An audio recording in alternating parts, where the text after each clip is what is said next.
I'm Ashy, and today I'm painting a bright sunset over a delta. And this painting took just under an hour to complete. So I start with taping horizontally across my page for a horizon line, and then I just add clean water with a super large flat brush so that it is all evenly wet. So I am using a rough watercolor paper today. So this is Baohong? I don't know how to pronounce it, but Baohong, maybe, watercolor paper. It's 100% cotton, and again, this is the rough texture, so you'll see a lot of that texture as I start to paint. After letting that water soak into the paper so that it is nice and evenly wet, I start by adding my lightest sky color. So it is a really kind of bright, warm yellow. And then I add my reds to create the glowing, warm sunset. So right now you saw I really spent a lot of time wetting up the page, and then I'm mixing up my color now while that water was soaking into the page so that it was really seeped in and it was all very evenly wet. That way, as I start to add my color, it diffuses nicely and doesn't like puddle up anywhere.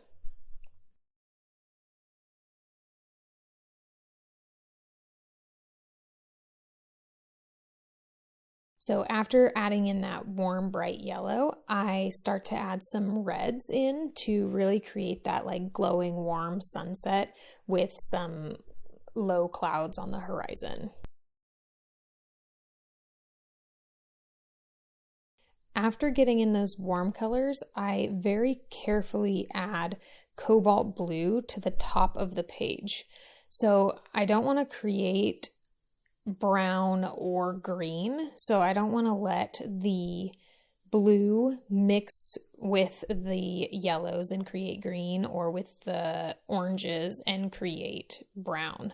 So I just make sure that I add it kind of away from those colors first, and because again I'm painting this all wet on wet and the page is nice and evenly damp, those colors are going to naturally work their way together without mixing, and so it'll create a nice transition from the warm yellow and oranges into the blues in the higher part of the sky.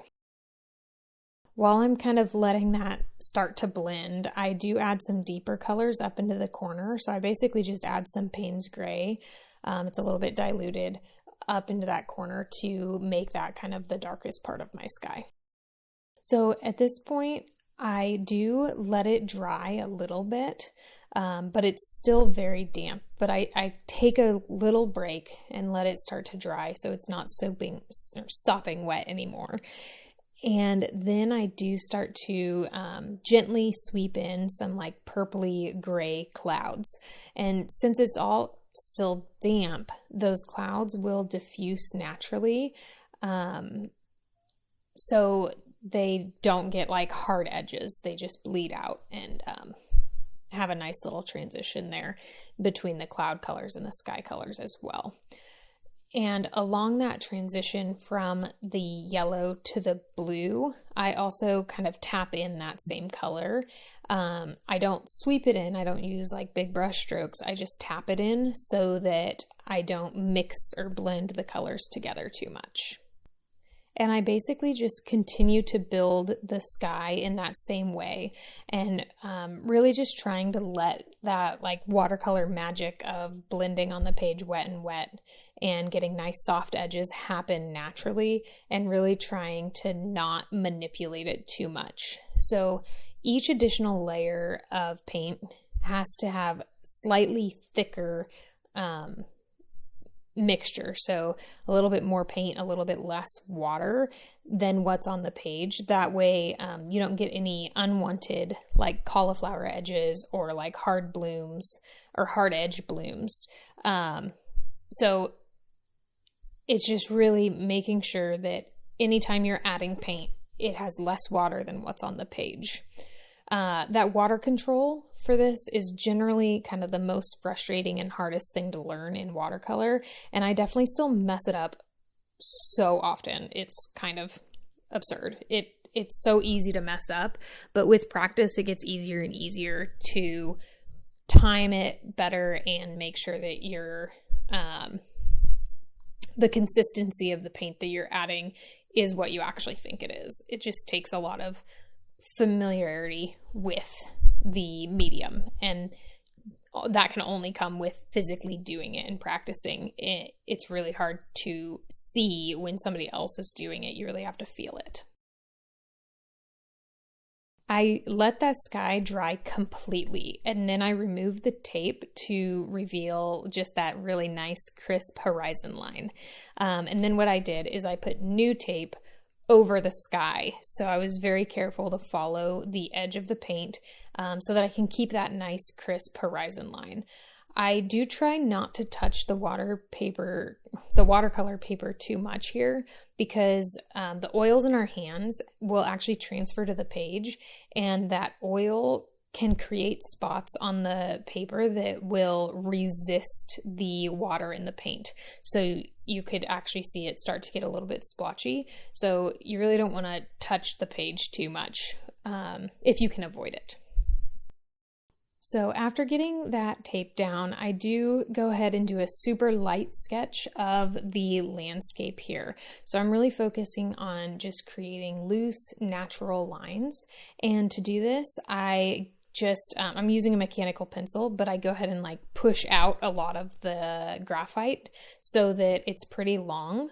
And what that does is it makes it break really easily. So it keeps me from pressing too hard. And then I also hold the pencil with a looser grip and toward the end of the pencil so that I don't have a lot of control.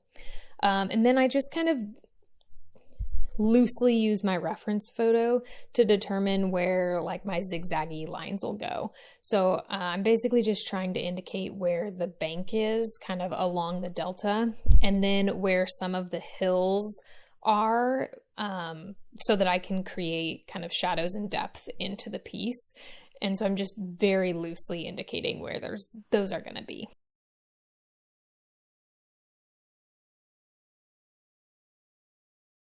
And after I get that sketch in, I use a kneaded eraser to lighten up the sketch, and I just roll it over the entire page.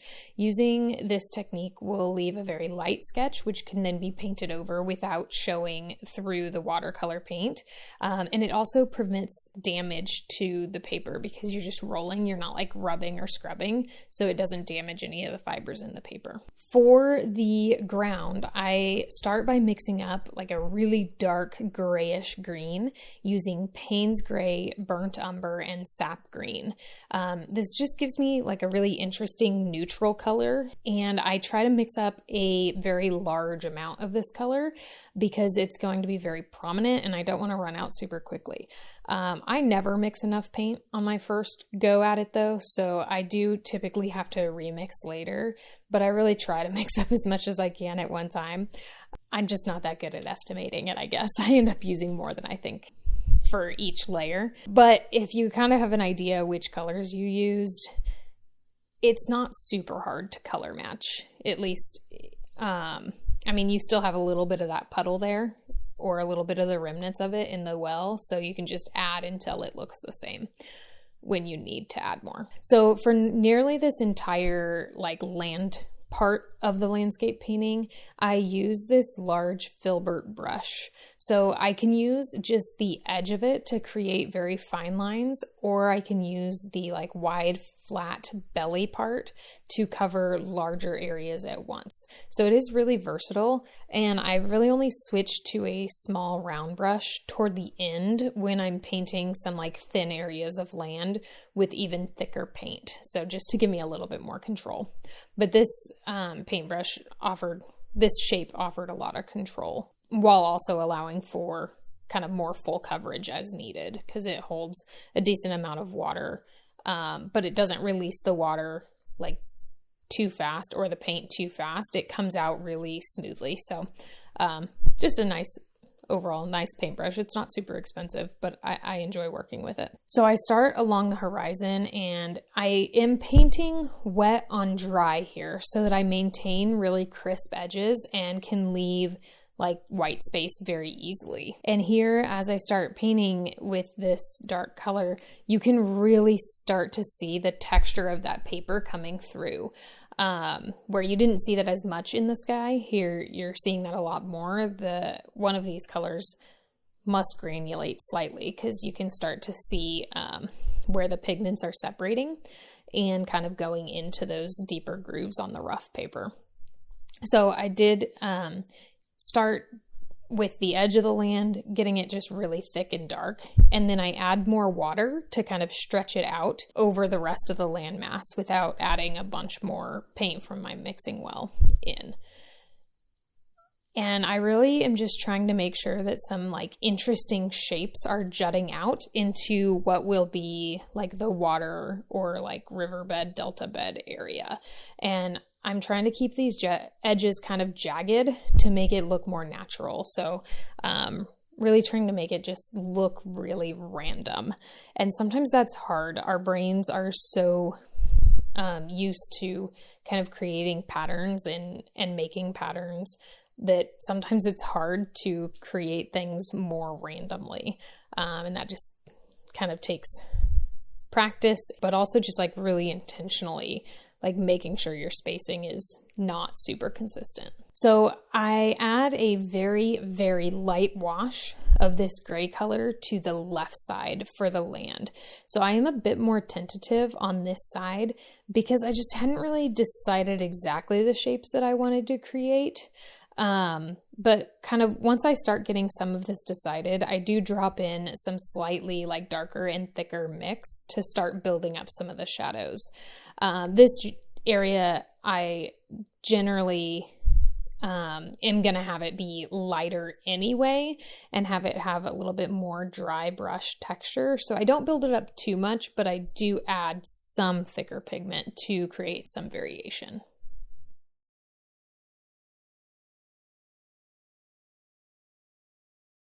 So again, I let it dry completely after getting that first layer of the ground in. And then I go ahead and start again with another layer of wet on dry technique to really build up depth. So I'm going from the back to the front, and the back distant land is just really mostly dark and has a lot less detail. And then the foreground is going to have a lot more variation, detail, and texture. So this kind of creates that perspective of depth in, creating three-dimensional look on a two-dimensional page. You have to create illusions, and having less detail and texture farther away, what would be farther away, so in the back of the land, really helps create that depth. I also, to add some like variation and demonstrate where some sun would still be shining on some of the high areas, I do add a little bit more green into some spots and then a little bit more gray into others, so the paint's gray. And so the greener areas are going to be kind of the more brightly lit, and then the darker Payne's gray areas are the more shadowed areas.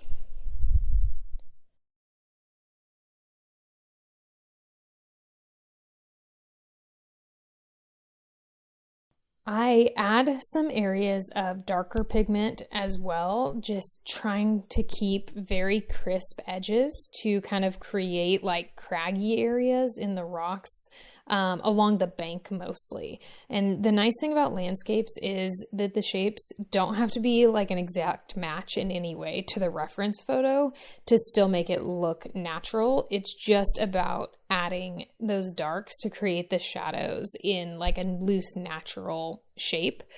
Again, the hard part is the randomization of it. So making sure that you're not recreating the same brushstroke over and over. You want to vary the shapes slightly. They can mimic each other, and that will create like continuity across your piece, but they can't be exactly the same like size, shape, color, value. There needs to be some variety between the shapes.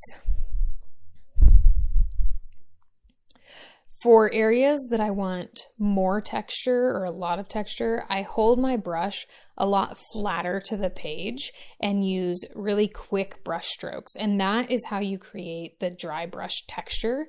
It's really easy to do on a rough watercolor paper like this. Now, dry brush, it's a little bit of a misnomer. You don't have to have a super dry brush. You can have a fairly wet mix of pigment or of paint to create it. You can have it pretty wet on your brush. It just can't be dripping off. But if you're holding your brush like more horizontal, flatter to the page and moving quickly, it's still going to create that dry brush texture. You also want to press on the page very lightly, because if you're pushing too hard on the page, it's going to kind of push the paint down into the, lower parts of the page, right? So the bumpy, rough texture, if you're pushing harder, it's going to push the paint down in between the bumps. But if you're doing it lightly and quickly across, it'll stay on top, even if it is a fairly wet mixture that's just not dripping.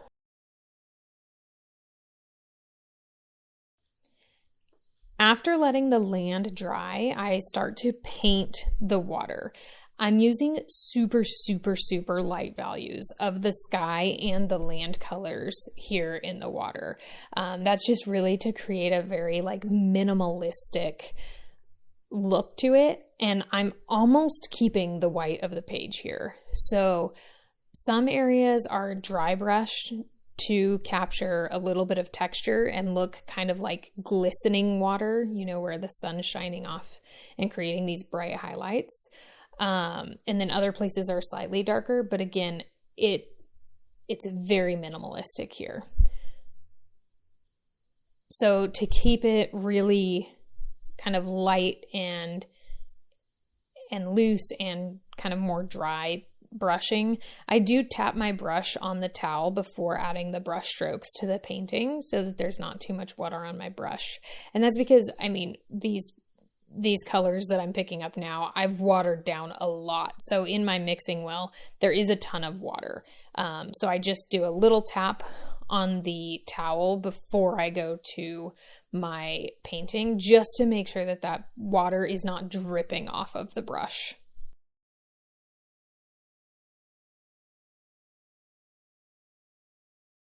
Once I get the water done, I go ahead and remove that tape to reveal my horizon line again, and then I can now work on that horizon line area.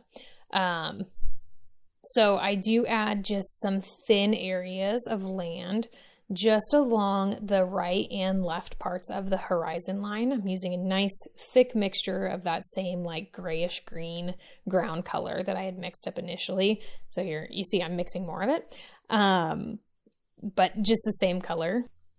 And after I get it painted in, I just barely kind of touch the bottom edge of that newly painted area. So it's wet, it's slightly damp. It's a very thick mixture, so it's not super wet, but it's slightly damp. And just touching the bottom of that with a clean, minimally damp brush will allow it to bleed out just slightly and make it look like there's a subtle reflection on the water. So again, here's another area where kind of water control comes into play. So the pigment that I paint in initially is fairly thick. So adding a little bit of water is not going to make it bleed a lot because it is a thick mixture. And then I'm using a smaller brush with less water on it to just touch the bottom edge and let it bleed out just slightly. So I'm not adding a ton of water. That would create, if I added drops of water, it would create a bloom up into what I painted. Just adding very minimal amount of water in a straight line across creates a spot where basically the pigment from the land is pulled down into that damp area. And if you add a lot of water, what it does is it pushes up into the pigment.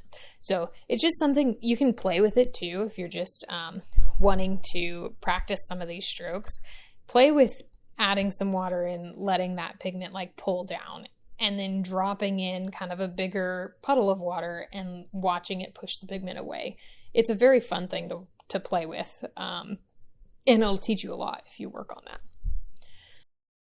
So at this point, I just kind of add a little bit more darkness to the land in the foreground, focusing first on kind of the shadowy areas, then moving to the landmass as a whole, just to create a little bit more contrast and texture to the overall painting.